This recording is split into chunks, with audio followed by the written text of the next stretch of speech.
आहे. मी आकांक्षा जावडेकर आणि बुलेटिनच्या सुरुवातीलाच एक मोठी धक्कादायक बातमी समोर येते. सरन्यायाधीश भूषण गवई यांच्या समोर बूट काढण्याचा प्रयत्न करण्यात आलेला आहे. गोंधळ घालत वकील हे सरन्यायाधीशांवरती जवळ पोहोचले. त्यांच्या सनातन धर्माचा अपमान सहन करणार नाही अशी वकिलांकडून घोषणाबाजी करण्यात आलेली आहे.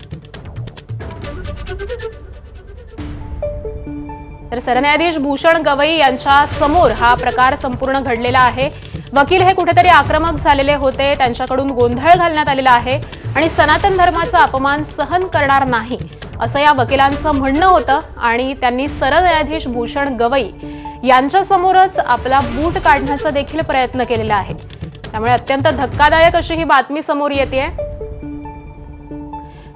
आणि याच संदर्भातले अपडेट्स घेऊयात आपले प्रतिनिधी सोमेश कोलगे यांच्याकडून.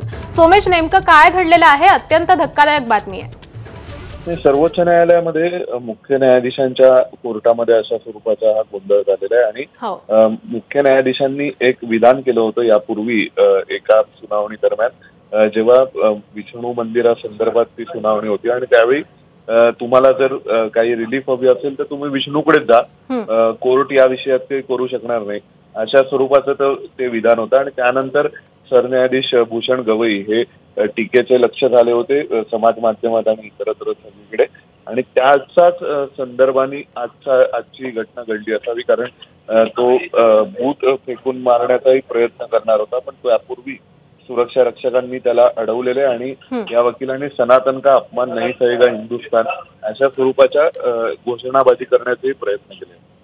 बरं, ठीक आहे सोमेश, धन्यवाद या संपूर्ण माहितीसाठी. पुढची बातमी पाहूयात. आज पुन्हा एकदा मनोज जरांगे पाटील